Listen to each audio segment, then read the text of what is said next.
로마서 8장 18절로 23절 계속해서 보겠습니다. 내가 생각하건대 이 현 시대의 고난들은 앞으로 우리 안에 나타날 영광과 좋게 비교될 수 없도다. 창조물이 간절히 기대하며 기다리는 바는 하나님의 아들들이 나타나는 것이니라. 창조물이 헛된 곳에 복종하게 된 것은 자진해서 된 것이 아니요 소망 중에 바로 그것을 복종하게 하시는 분으로 인한 것이니, 이는 창조물 자신도 썩음의 속박에서 해방되어 하나님의 자녀들의 영광스러운 자유에 이를 것이기 때문이라. 또 온 창조세계가 지금까지 함께 신음하며 고통 중에 산고를 치르는 줄을 우리가 아나니, 그들뿐 아니라 우리 자신 곧 성령의 첫 열매를 소유한 우리까지도 속으로 신음하며 양자 삼으심 즉 우리 몸의 구속을 기다림은. 아멘. 우리가 사도의 가르침을 더 강해해 나가기 전에 잠시 동안 멈추어 서서 우리가 이제까지 알았던 것으로부터 매우 중요한 어떤 유추를 생각해 보아야 되겠습니다. 첫째로, 세상의 상태는 진화론으로 설명되지도 않고 될 수도 없는 것입니다. 진화론에 의하면 모든 것이 발전하고 있고 진보하고 있습니다. 그 이론을 주장하고 있는 사람들은 우리로 하여금 현재 인간에 관한, 아니 인생 전체에 관한 상태가 다만 중간적인 것에 불과하며 우리가 이러한 특별한 발전 단계로 오직 전진만 해왔기 때문에 일이 그러한 상태에 놓여 있다고 믿게 하려고 합니다. 그러나 사도의 가르침은 그 이론과 정반대가 됩니다. 사도의 가르침은 현재 세상의 비참한 상태가 타락의 결과로 온 것이라고 말합니다. 우리는 위로 올라가는 어떤 특별한 단계에 있는 것이 아닙니다. 모든 것은 원래의 완전한 상태에서 현재의 상태와 조건으로 하향하여 걸어왔던 것입니다. 그러므로 모든 피조물의 상태에 대한 바른 해답은 불완전한 발전 상태라고 해서는 안 되는 겁니다. 현재 모든 피조물의 상태는 인간의 모반과 죄의 어리석음 때문에 인간의 형벌의 일부로 하나님께서 선고하셨던 저주의 결과인 것입니다. 하나님께서는 죄의 결과로 인간이 만물의 영장으로서의 자기의 위치를 박탈당했을 때 그 위치가 주는 유익을 누리도록 내버려 두지 않았던 것입니다. 피조물이 이런 상태에서 고통을 받고 있는 것은 그 피조물 자체가 행한 어떤 일 때문이 아니라 인간이 행한 일 때문인 것입니다. 그러므로 사도의 가르침은 진화론에 대한 정반대와 부정을 하고 있는 것입니다. 그러나 그 점은 거기서 머물지 아니하고 두 번째 유추로 인도합니다. 창세기의 처음 몇 장들은 그리스도인들에게 가장 중요하다는 것입니다. 오늘날 많은 사람들이 창세기의 처음 몇 장들을 매우 하찮게 취급하고도 그리스도인일 수 있으며 기독교 신앙의 교리를 견지한다고 말하는 경향이 있습니다. 또한 창세기 처음 몇 장이 역사적으로 진리냐 아니냐는 것은 문제가 되지 않는다고 주장합니다.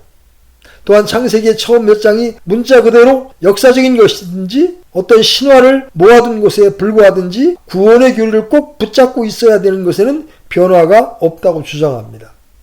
그러나 여기 이 로마서 대목에서 사도 바울이 가르치는 바에 비추어 볼 때 그러한 논리가 성립될 수 없습니다. 우리는 이미 5장 12절로 21절까지 해서 그 동일한 문제를 다루었습니다. 거기서 사도는 중추적이고 상황을 좌우하는 논증을 아담의 역사성 위에 기초하고 있습니다. 여기서도 그는 같은 일을 행하고 있습니다.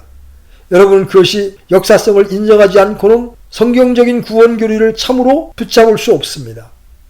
이 구절이 그처럼 명백하게 보여주는 바와 같이 피조물이 이러한 상태에 있는 것은 창세기 3장이 보여주듯이 하나님께서 땅을 어느 역사의 시점에서 저주하셨기 때문에 그러한 상태에 있다는 것도 그 역사의 일부임을 인정해야 합니다. 그러므로 어떤 사실적이고 역사적인 요소를 거부하고서도 기독교 신앙의 교리들을 붙잡을 수 있다고 상상할 때 전적으로 만족스럽지 못한 입장에 서게 되는 것입니다. 세 번째 유추는 진화론의 차원에서 볼 때 인간이나 피조물이나 우주 전체에 대해서 어떠한 소망도 없다는 것입니다. 그래서 이 구절이 다시 어느 생각이든지 그런 생각이 거짓됨을 폭로하고 있습니다. 성경은 수세기가 지남에 따라서 사물이 좋아질 것이라든지 사람과 그의 환경이 개선될 것이라든지 결국 그가 완전한 상태에 이르게 될 것이라는 그러한 생각에 어떠한 소망도 없음을 강력하게 역설하고 있습니다. 여기서 그 논리에 정반대 현상이 일어나고 있다고 말하고 있습니다. 피조물 자체에는 헛된 것밖에는 아무것도 찾아볼 수 없습니다. 피조물 속에는 사람이나 피조물 자체의 장래에 대해서 낙관적인 관점을 가질 만한 아무것도 없습니다.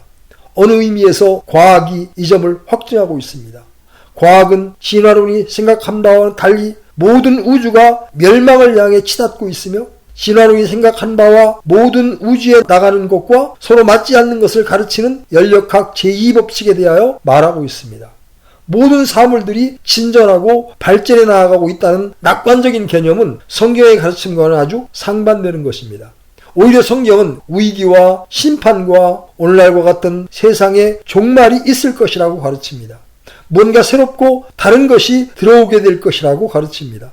그러므로 다양한 입장되어서 볼 때 여기서 가르치는 교훈은 그처럼 일반적으로 또한 인기 있게 오늘 현 시점에서 주장되고 있는 것과 정반대가 되고 있는 것입니다. 네 번째이자 마지막 유추는 오직 한 가지밖에 소망이 없으며 그 소망은 하나님 자신의 성품과 목적에 뿌리를 받고 있다는 것입니다. 인간뿐만 아니라 피조물과 온 우주에 대한 오직 유일한 소망은 하나님의 성품 안에 있습니다. 하나님의 성품 안에 있되 다음과 같은 방식으로입니다. 하나님의 영광과 하나님의 존영은 세상을 이와 같은 상태대로 내버려 두지 못하게 합니다.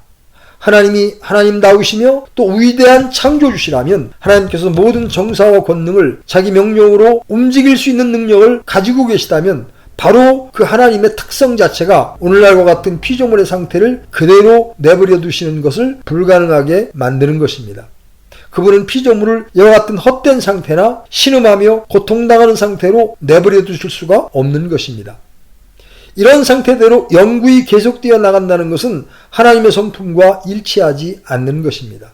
물론 그것은 성경이 우리에게 말하는 바로 그 점입니다. 그러므로 피조물의 실제적인 조건이 사도가 우리에게 여기서 말하고 있는 것을 통찰하도록 통찰력을 매우 이상한 방식으로 주고 있는 것입니다. 피조물을 바라보면 불완전성과 쓸데없음과 부패함을 바라보게 됩니다. 우리는 피조물이 그런 상태에 있다는 바로 그 사실이 그런 상태로 계속 내버림을 받지 않을 것이라는 적극적인 증거라는 논리에 인도되게 되는 겁니다. 하나님이 하나님이시기 때문에 그분은 세상을 그와 같이 내버려 두실 수 없으며 그 세상에 대하여 무엇인가를 하셔야만 합니다. 그것이 바로 하나님께서 하시려 하신다고 말씀하는 바로 그 일입니다. 우리는 이제 보다 더 나아갈 수 있게 됩니다. 우리가 이미 살펴본 바와 같이 사도는 우리들에게 피조물이 자체로 누리게 될 영광이 오고 있음을 실제적으로 고대하고 있다고 말합니다. 무슨 근거에서 그러한 진술이 성립됩니까? 사도 바울이 우리 앞에 제시하는 바와 같이 대답은 여기에 있습니다. 그는 20절에서 창조물이 헛된 곳에 복종하게 된 것은 자신에서 된 것이 아니요 소망 중에 바로 그것을 복종하게 하신 분으로 인한 것이니 라고 하셨습니다. 저는 바로 앞장에서 마지막 두 마디의 말을 인용하지 않았는데 그것은 피조물이 그런 상태에 있는 것이 인간의 죄의 결과임을 보여주는데 관심이 있기 때문이었습니다. 피조물이 헛된 곳에 굴복하는 것은 자기의 뜻이 아니지만 그러합니다. 그러나 그 진술은 거기에서 머물지 않습니다. 피조물은 소망을 가지고 굴복하고 있는 것입니다. 사도는 바로 여기서 무엇을 가리켜 말합니까? 분명히 하나님께서 땅을 저주하시는 바로 그때에 피조물에게 구원의 소망도 주셨다는 사실을 가리킵니다. 바로 그 때문에 창세기 3장은 그렇게 중요한 것입니다. 창세기 3장의 역사가 성경적 구원의 교리를 이해하는 데 필수적인 것은 그 때문인 것입니다. 사람은 범죄했습니다. 그리고 하나님께서 에덴 동산에 오셔서 죄의 결과로 그에게 일어날 일을 말씀해 주었습니다. 하나님께서는 땅을 저주하실 것이며 이후로는 얼굴에 땀을 흘려야 식물을 먹고 필경은 흙으로 돌아가며 자연과 투쟁해야 될 것이고 가시와 엉겅퀴를 막아야 될 것이라고 말씀해 주셨습니다. 자연, 곧 피조물은 저주를 받을 것이었습니다. 그러나 하나님께서는 거기에 머문 것이 아니었습니다. 하나님께서는 뱀의 씨와 여자의 씨 사이에 저거이가 존재할 것이라고 말씀하셨습니다. 그러나 하나님께서 계속해서 승리를 약속하고 계십니다. 여자의 씨가 뱀의 머리를 상하게 할 것이다. 그것이 소망입니다. 우리는 이미 피조물이 불가피하게 언제나 사람에게 묶여 있음을 알았습니다. 그러므로 사람에 대한 구원의 소망이 약속되어 있다면 그것은 피조물의 구원의 소망도 약속하고 있는 것입니다. 그래서 우리는 소망 중에 바로 그것을 복종하게 하신 분으로 인한 것이니 라는 말의 의미를 배우게 됩니다. 하나님께서는 피조물을 처음에 저주하셨을 바로 그 당시에 피조물에게 하나의 약속과 소망을 주셨던 것입니다. 마치 하나님께서 피조물에게 이렇게 말씀하고 계셨던 것 같습니다. 나는 인간의 죄 때문에 너를 저주하고 있다. 그러나 언제나 이런 상태로 있을 것만은 아니다. 내가 인간을 구원하기까지만 이런 상태에 있어야 된다. 그 다음에 너희의 구원이 역시 오게 될 것이다. 우리는 여기서 성경적인 가르침과 인간 스스로가 언제나 생각하고 제안하는 모든 것 사이에 철저한 차이점을 발견하게 됩니다. 이것은 성경에서만 발견되는 교훈입니다. 제가 강조하고 있는 바와 같이 이것은 진화론을 믿는 자들의 특징이 되고 있는 이상주의적인 모든 낙관주의와 정반대인 것입니다. 22절에는 또 다른 흥미있고 중요한 구절이 있습니다. 또 온 창조 세계가 지금까지 함께 신음하며 고통 중에 산고를 치르는 줄 우리가 아나니. 사도는 우리가 이것을 안다고 말하고 있습니다. 우리가 이것을 인식하고 있다고 말합니다.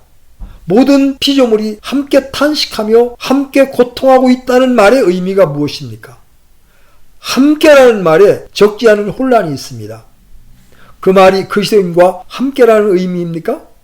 그것은 단순히 피조물의 각 부분을 말하는 다른 방식에 불과합니다.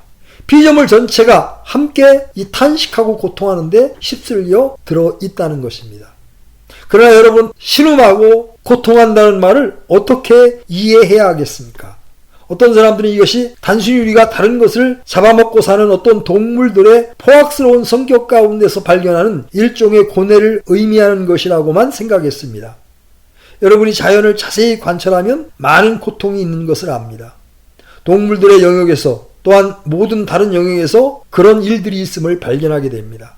그래서 어떤 사람들은 말하기를 이 모든 표현은 자연을 자세히 살펴볼 때에 자연과 피조물이 고통과 신음과 죽음으로 가득 차 있는 것을 의미하는 표현이라고 합니다. 그러나 사도가 여기서 말하고 있는 것은 그것이 아닙니다. 만일 사도가 그것을 의미한다면 그가 방금 사용했던 소망 중에라는 표현과 상충될 것입니다. 실로 그는 21절에서 말한 바와 상충될 것입니다. 소망 중에 창조물 자신도 썩음의 속박에서 해방되어 하나님의 자녀들의 영광스러운 자유에 이를 것이기 때문이라. 그러면 바울이 무엇을 의미하고 있습니까? 온 피조세계가 모든 부분에서 해산하는 고통을 당할 때처럼 탄식하고 있다. 바로 사도는 그러한 의미를 나타내고 있으니 분명합니다. 여기 고통은 일반적으로 해산의 개념을 지니고 있습니다. 바울은 갈라디아서 14장 19절에서 정확히 같은 표현을 쓰고 있습니다. 나의 어린 자녀들아, 너희 속에 그리스도께서 형성되실 때까지 내가 다시 너희를 위해 해산하는 수고를 겪노라. 여기 로마서에서 바울은 피조물 전체가 무엇인가 더 나은 것으로 탄생하려고 노력하는 과정에 있다고 말하고 있습니다. 그것은 고통스러운 과정입니다. 일종의 고뇌가 거기에 포함되어 있습니다. 그것이 현 시점의 피조물의 상태라고 바울은 말합니다. 말하자면 피조물은 피조물이 알고 있는 바 자기를 향해서 다가오고 있는 더 좋은 것을 산출하려는 시도 속에서 해산의 고통을 체험하고 있다는 것입니다. 여기서 우리는 사도 바울이 때때로 사용하는 바 자연을 놀랍게 의인화하고 있는 것들 가운데 하나를 발견하게 됩니다. 어떠한 근거에서 그는 그러한 진술을 하고 있습니까? 우리는 정확히 그것을 알 수 없습니다. 그러나 저는 어떤 대답들을 생각할 수는 있습니다. 그것들 가운데 하나는 단순히 사색적인 것입니다. 저는 봄의 현상이 우리에게 하나의 부분적인 해답을 제공할 수 있지 않을까 생각을 합니다. 매년마다 자연은 그 자체가 새로워지고 무엇인가 영구적인 것을 산출하려고 노력하고 있습니다. 그 봄이 오면 자연은 죽음에서 벗어나 겨울에 그처럼 짓눌렸던 모든 어둠 가운데에서 벗어나게 되는 겁니다. 봄이 오면 완전한 피조물을 산출하려고 노력하고 있는 것처럼 보이고 매년 해산하는 고통을 통과하고 있는 것 같습니다. 그러나 불행히도 그것은 성공하지 못합니다. 봄은 여름을 불러올 뿐이고 여름은 가을, 가을은 겨울을 불러올 뿐입니다. 가련하고 늙은 자연은 매년마다 헛된 것과 싸워 이기려고 노력합니다. 죽음과 화해의 원리들이 그 속에 있습니다. 그런 거로 자연은 성공할 수 없습니다. 언제나 실패합니다. 그러면서 계속 노력하고 있습니다. 마치 자연은 일들이 달라지고 더 좋아지고 있는 것처럼 느끼는 것 같습니다. 그러나 자연은 결코 성공하지 못합니다. 그러므로 피조물은 지금까지 함께 신음하고 함께 고통당하고 있습니다. 그처럼 오랫동안 그런 일을 하려고 했습니다. 사도는 바로 2000여 년 전에 이 서신을 썼던 겁니다. 자연은 해마다 이 노력을 거듭하고 있을 뿐입니다. 우리는 부활에 관해서 그런 식으로 언제나 설교를 하고 있는 자들이 행하는 식으로 진술을 잘못 해석해서는 안 됩니다. 그 사람들은 부활의 메시지는 소망스러움에 대한 일반적인 정신이라고 말합니다. 죽음을 통과하면 언제나 새로운 탄생이 있다는 것입니다. 그들은 부활은 마치 겨울이라는 죽음 뒤에 오는 봄과 같다고 말합니다. 생명이 터져 나온다는 것입니다. 그러므로 그들은 우리더러 비관적으로 되지 말라고 권고하면서 모든 것이 결국은 잘 될 것이라고 확신시켜 줍니다. 투쟁이 계속되겠지만 급기야는 그 모든 것이 이 부활의 생명을 불러올 것이라는 것입니다. 그러나 이것은 어떤 의미에서든지 사도 바울이 가르치고 역설하는 것이 아닙니다. 사도 바울은 이 자연의 탄식과 고통이 급기야 완전한 상태에 이르게 될 것이라고 말하고 있지 않습니다. 그는 정반대의 것을 말합니다. 모든 투쟁과 고통과 해산하는 수고는 결국 아무것도 낳지 못할 것이라고 말합니다. 그것은 모든 피조물 전체에 해당될 뿐만 아니라 인간 스스로에게도 해당됩니다. 사람은 나면서부터 낙관주의자입니다. 그는 언제나 완벽한 세계를 만들려고 하고 있습니다. 그는 그가 타락한 이래 그 일을 말해왔습니다. 결코 인간은 성공하지 못했습니다. 인간이 생각하기를 이제 승리했고 세상은 점점 진보하고 발전하는 것처럼 보이는 그런 시대들이 있었습니다. 그러나 변화의 사이클은 그를 다시 물러나게 하고 어떤 어두운 영역 또 소망이 없는 의식으로 다시 불러갔습니다. 사도는 우리에게 거짓되고 이상주의적인 낙천주의에 대해서 어떠한 근거도 제공하고 있지 않습니다. 사도가 말하고 있는 바는 피조물 그 자체에는 어떠한 소망도 없다는 것입니다. 천만의 말씀입니다. 없습니다. 그러나 사도가 우리에게 확실히 말해주기는 피조물에는 무엇인가 더 좋은 어떤 것이 있어야 된다는 의식이 있다는 것입니다. 자연은 사람이 1월 1일 새해가 되면 새로운 결심들을 하는 것처럼 그런 일을 행하고 있습니다. 그러나 아무것도 오지 않습니다. 고통과 수고와 많은 양의 계획을 합니다. 그러나 다시 겨울이 돌아오고 맙니다. 성경에서 가르치고 그 소망 중에라는 표현으로 여기에서 제시된 바에 하나님의 구원 목적을 떠나서는 인간이나 피조물에게 어떠한 소망도 없습니다. 우리는 이 점을 더 자세히 살펴볼 것입니다. 구약성경이나 신약성경에 궁극적으로 피조물의 상태가 달라질 것이라는 그러한 약속들이 있습니다. 피조물 자체는 아무것도 행할 수 없습니다. 그것은 하나님 자신에 의해서 피조물에게 행해질 무엇입니다. 하나님께서 피조물을 저주하셨듯이 그 피조물을 다시 회복시키실 것입니다. 이 낙천주의에 대한 또 다른 근거는 사람과 피조물 사이의 관련성입니다. 우리는 이미 이것을 소극적인 차원에서 생각해 보았습니다. 피조물이 사람들에게 묶여있기 때문에 사람이 타락할 때 피조물이 저주를 받았습니다. 그러나 그것은 한 측면에 불과합니다. 또 다른 측면을 보십시오. 인간이 구원을 받게 될 것이 분명한 것과 마찬가지로 물론 여기서 인간이란 말은 믿는 신자, 그리스도 안에 있는 사람들, 그리스도께 속한 사람들을 의미하는 겁니다. 그와 같이 인간과 피조물들에게 그들이 회복된 상태에 상응하는 살리는 창조 역사가 있게 될 것입니다. 그러므로 인간의 궁극적인 구원의 모든 약속들은 동시에 모든 피조물 전체가 구원받을 것이라는 적극적인 증거가 되는 것입니다. 피조물이 인간에게 매여 있듯이 인간에게 일어날 일은 피조물에게 불가피하게 일어나게끔 되어 있습니다. 우리는 장차 올 영광에 대한 적극적인 관점을 다루어 나가기 위해서 그 논증을 훑어 나왔던 것입니다. 그 영광은 모든 피조물이 고대하고 있는 것입니다. 사도 바울은 우리도 그것을 고대하고 있다고 말합니다. 그들뿐 아니라 우리 자신 곧 성령의 첫 열매를 소유한 우리까지도 속으로 신음하며 양자 삼으심 즉 우리의 몸의 구속을 기다림은, 구속받은 사람들이 기다리고 있는 것을 피조물들이 역시 기다리고 있습니다. 어째서입니까? 그 영광에 대한 전망이 너무나도 찬란하기 때문입니다. 우리는 바울이 이 영광에 관해서 말한 위대성이 우리의 복되신 주님 자신 속에 제일 먼저 드러나 보입니다. 그것은 주님의 영광입니다. 그 다음 두 번째로 그것은 우리 속에 나타나게 될 것입니다. 곧 구속받은 자들에게입니다. 세 번째로 피조물 자체에 나타나게 될 것입니다. 바울은 그리스도와 함께 고난을 받는 그리스도인들이 하나님의 계획과 목적을 이해하기만 하면 곧 그들은 현 시대의 고난이 장차 우리에게 나타날 영광과 좋게 비교될 수 없는 것임을 알게 될 것이라고 말하고 있습니다. 생명이 없는 자연도 무엇인가 이 점을 알고 있습니다. 그런데 하물며 우리는 훨씬 더 많은 것을 느끼고 있어야 합니다. 먼저 그리스도 안에 있는 영광을 바라보십시오. 그것은 그리스도의 영광일 것입니다. 우리가 그분과 함께 고난당하면 이것은 우리가 함께 영광도 받으려 함이니라. 그분은 이미 영화롭게 되었습니다. 우리는 언제나 그리스도로부터 출발합니다. 그리스도를 떠나서는 우리에게 어떤 일도 일어나지 않습니다. 그리스도께 속한 이 영광은 무엇입니까? 우리는 성경에서 그것에 대하여 무엇인가를 듣고 있습니다.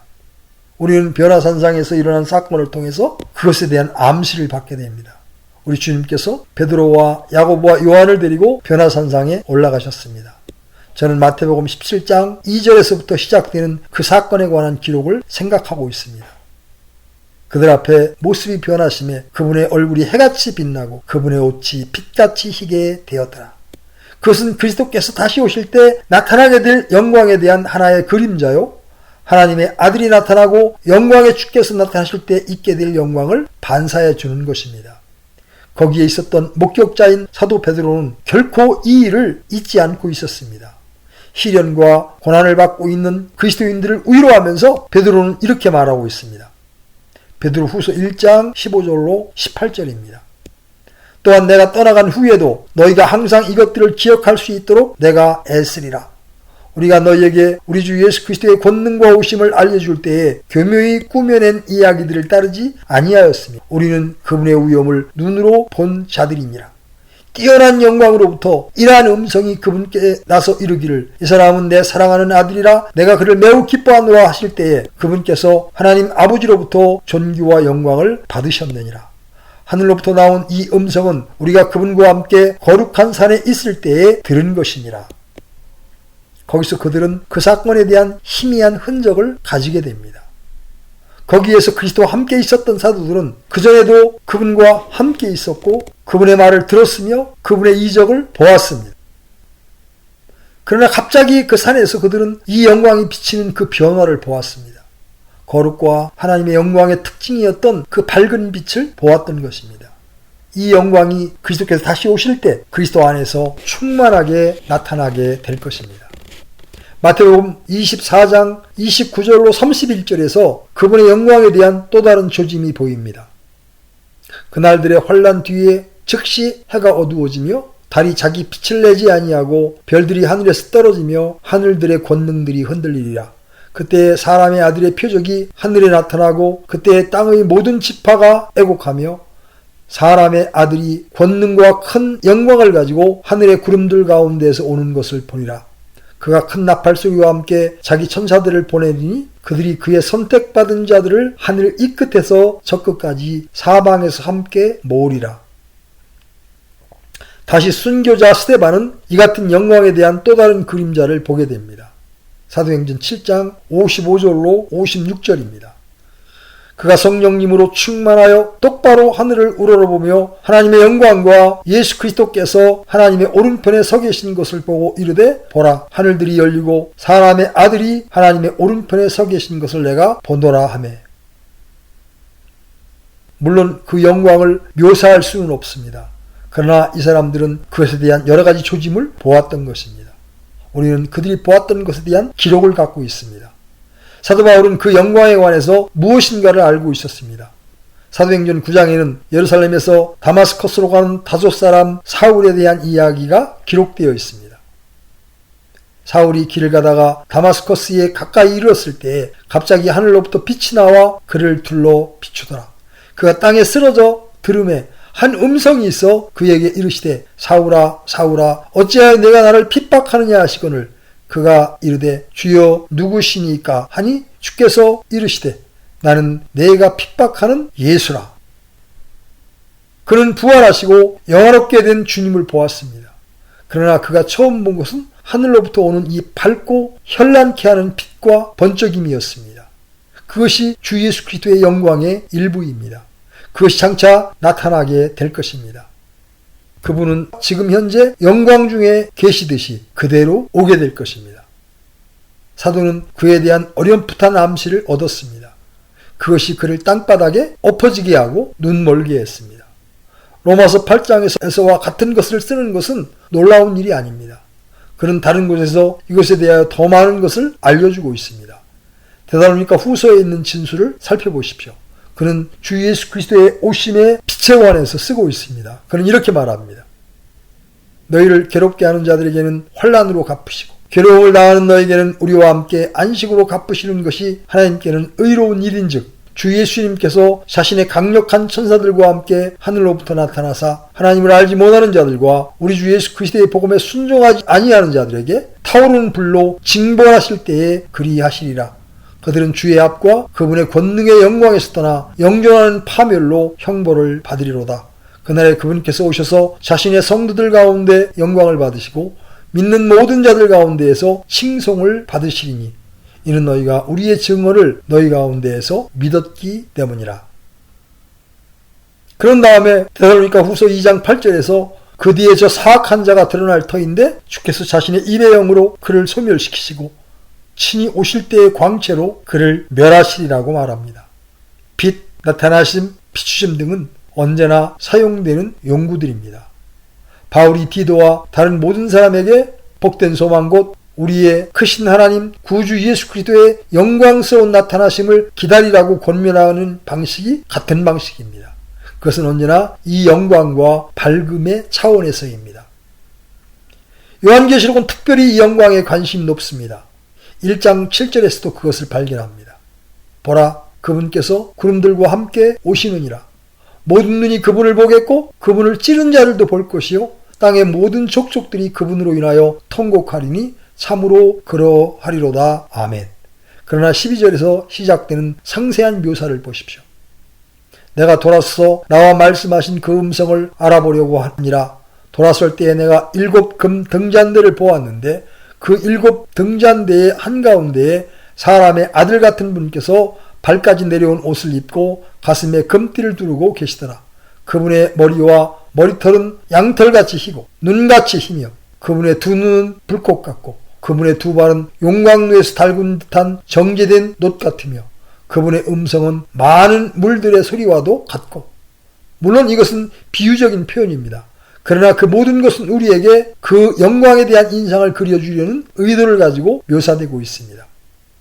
그분의 오른쪽에는 7 별이 있으며 그분의 입에서는 양날 달린 날카로운 검이 나오고 그분의 용모는 해가 세차게 빛나는 것 같더라.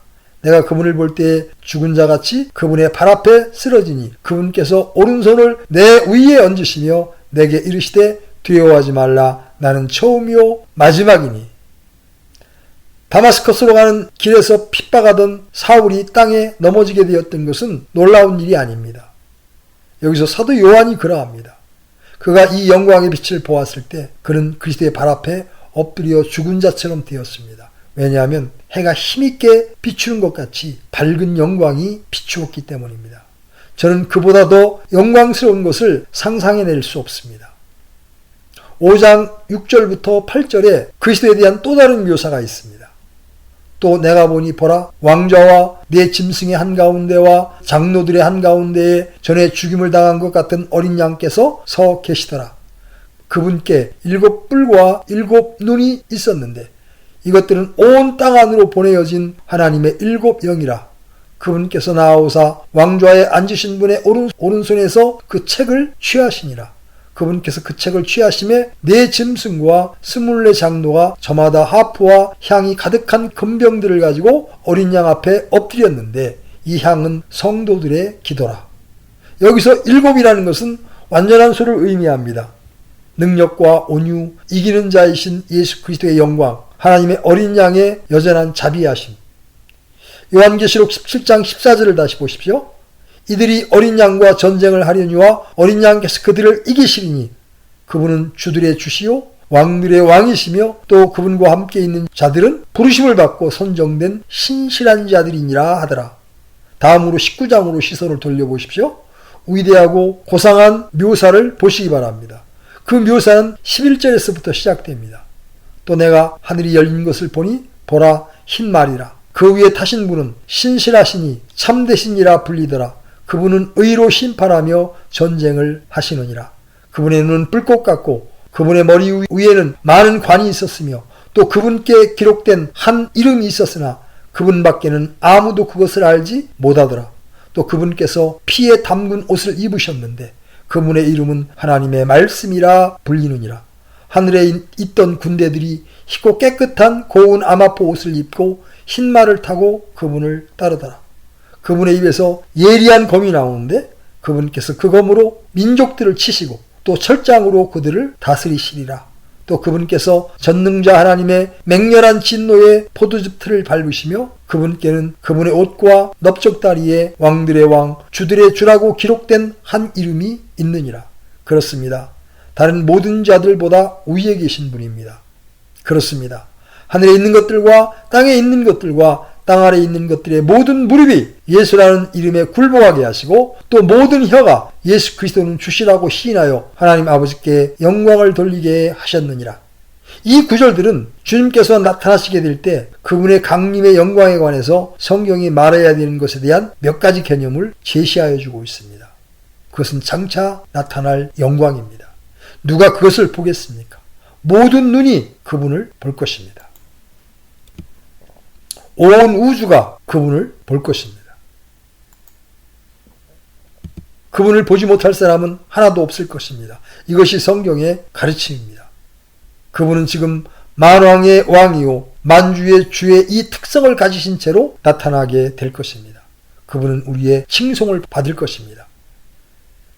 데살로니가후서 1장에 있는 구절에 의하면 이러합니다. 그날에 그분께서 오셔서 자신의 성도들 가운데에서 영광을 받으시고 믿는 모든 자들 가운데에서 칭송을 받으시리니 이는 우리가 우리의 증언을 너희 가운데에서 믿었기 때문이라. 그러나 다른 사람들에게는 그분이 오심이 두려움이 될 것입니다. 모든 눈이 그를 볼 것이고 그분을 무서워하는 자들도 보게 될 것입니다. 그들은 애곡하며 슬퍼하게 될 것입니다. 요한계시록 6장 15절 이하에서 그 점에 대한 묘사가 나와 있습니다. 땅의 왕들과 위대한 자들과 부자들과 총대장들과 용사들과 모든 남자 노예와 모든 자유로운 남자가 동굴과 산들의 바위들 속에 숨고 산들과 바위들에게 이르되 우리 위에 떨어져 왕좌에 앉으신 분의 얼굴에서와 어린 양의 진노에서 우리를 숨기라. 그분의 진노의 큰 날이 이르렀으니 누가 능히 서리요 하더라. 모든 피조물이 그날을 고대하고 있습니다. 그분이 기약하신 때에 다시 오실 때 그것이 그 안에서 나타나게 될 영광입니다.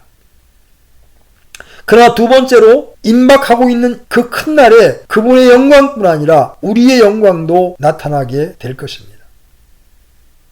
우리가 그분과 함께 고난당하면 이것은 우리가 함께 영광도 받으려 함이니라. 내가 생각하건대 이 현 시대의 고난들은 앞으로 우리 안에 나타날 영광과 좋게 비교될 수 없도다. 영광의 일부가 우리 속에서 나타나고 우리를 통해서 나타나게 되어 있습니다. 바울은 분명하게 창조물이 간절히 기대하며 기다리는 바는 하나님의 아들들이 나타나는 것이니라고 말합니다. 피조물은 우리 속에서 부분적으로 보여지게 될 이 영광을 기다리고 있습니다. 그러면 우리는 누구에게 영광 속에서 나타나지게 됩니까? 우리는 주님께서 모든 눈이 볼 수 있도록 나타나게 된다는 것을 알았습니다. 우리는 누구에게 나타나게 될 것입니까? 우리도 역시 주님께 해당되는 사실이 그대로 적용됩니다. 왜냐하면 우리는 그리스도와 함께 있게 될 것이기 때문입니다. 그뿐 아니라 우리는 그분의 영광의 일부이기 때문입니다. 우리는 에베소 3장 10절에서 그러한 교훈을 발견하게 됩니다. 그 목적은 그분께서 이제 교회를 사용하사 하늘의 처소들에 있는 정사들과 권능들에게 하나님의 갖가지 지혜를 알게 하려 하심이라. 히브리서 2장 13절에서도 구약을 인용하여 유사한 진술이 나타나 있습니다. 우리 주님께서 또다시 내가 그분을 신뢰하리라 하시고 또다시 나와 하나님께서 내게 주신 자녀들을 보라 하시느니라고 말씀하신 것입니다. 우리는 있는 그대로 보여지게 될 것입니다. 우리는 하나님의 깊은 지혜의 증거입니다. 우리는 마귀와 그의 모든 수종자들과 그에게 속한 모든 무리들에게 보여지게 될 것입니다. 이것이 마귀에 대한 하나님의 최종적인 승리가 될 것입니다. 그것이 우리 속에서 일어나게 될 것입니다. 우리는 영광을 입고 나타나서 그리스도 안에 있는 하나님의 역사로 인하여 사람이 어떻게 되는가를 보여주게 될 것입니다. 성자께서 마귀가 저질러 놓은 멸망과 여러 가지 장애를 그런 식으로 이용하게 될 것입니다. 마귀는 자신을 너무나 믿고 스스로 교만했습니다. 왜냐하면 그는 사람으로 하여금 하나님을 불순종하도록 했고 이 헛된 것을 피조물의 전 영역에 넣었기 때문입니다. 그러나 영광의 나타남, 이것이 하나님의 해답입니다. 그런데 이 영광이 모든 피조물에게도 나타나게 될 것입니다. 마태복음 13장 41절과 43절에서는 우리의 장래의 영광과 우리에 대한 놀라운 진술들이 기록되어 있습니다. 사람의 아들이 자기의 천사들을 보낼 것이요 그들이 실족하게 하는 모든 것과 불법을 행하는 자들을 그의 왕국에서 모아다가 불타는 영광로 속에 던져 넣으리니 거기서 통곡하며 이를 갈미 있으리라. 그때 의로운 자들은 자기들의 아버지의 왕국에서 해같이 빛나리라. 들을 귀 있는 자는 들을지어다. 여러분은 그 진술이 의로운 자들은 자기들의 아버지의 왕국에서 해같이 빛나리라고 말하는 것을 주목하셨습니까? 이러한 말들은 우리가 이미 알아왔듯이 주님에 대하여 사용된 바로 그 말들이었습니다. 여러분이 영화롭게 된 주님의 얼굴을 들여다볼 때 여러분은 이 해와 같이 빛나는 밝은 모습과 비치는 모습을 보게 됩니다. 그러나 그것은 우리에게도 역시 해당됩니다. 그때 의로운 자들은 자기들의 아버지의 왕국에서 해같이 빛나리라. 피조물 전체가 그리스도를 바라볼 뿐만 아니라 우리도 바라보게 될 것입니다. 그분은 해와 같이 빛날 것입니다. 우리도 그리스도의 의와 그분의 영광 속에서 해처럼 빛날 것입니다. 우리는 이 위대한 영광 속에서 우리가 감당해야 할 역할을 아직 다하지 못했습니다. 왜냐하면 우리는 우리가 그 다음에 어떠한 것에 대해서 생각해야 하기 때문입니다. 우리는 그 다음에 어떠한 것을 누리게 될 것이라고 하는 것을 숙고해 나아가야 합니다. 우리는 역시 그 다음에 우리가 무엇을 하고 있게 되는가를 생각해야 합니다. 우리가 지금까지 보아온 것은 큰 날에 우리가 그분과 함께 해처럼 빛나게 될 것이라는 점입니다. 사도 요한은 그것을 이렇게 표현합니다. 그분께서 나타나시면 우리가 그분과 같게 될 줄 아노니 이는 우리가 그분께서 계신 그대로 볼 것이기 때문이라. 여러분은 이러한 것들을 붙잡고 살아가고 계십니까? 여러분이 어려운 때를 만났습니까? 여러분이 지금 고통당하고 있습니까? 시련과 환난과 고난을 받고 있습니까? 여러분은 매우 불행하고 비참한 주간을 보냈습니까? 여러분은 마귀의 말을 듣고 있습니까? 여러분은 넘어져 시리에 차서 절망에 빠지지는 않았습니까? 그렇다면 여러분 자신을 부끄럽게 생각하십시오. 여러분의 상태가 어떠하든지 문제가 되지 않습니다. 우리는 그것을 장차올 영광의 빛 속에서 놓고 생각해 보아야 합니다. 여러분은 어떠한 사람이든지 아무리 여러분이 무지하고 실수투성이고 낮고 비천하다 할지라도 여러분이 아무리 고통을 당하고 있다 할지라도 그 큰 날에 나타나게 될 것이고 여러분은 해처럼 빛나게 될 것입니다. 그것이 사도의 가르침입니다. 여러분의 상태와 환경과 조건이 어떠하다 할지라도 현재의 고난은 장차 우리에게 나타날 영광과 좋게 비교될 수 없다는 사실을 기억하십시오.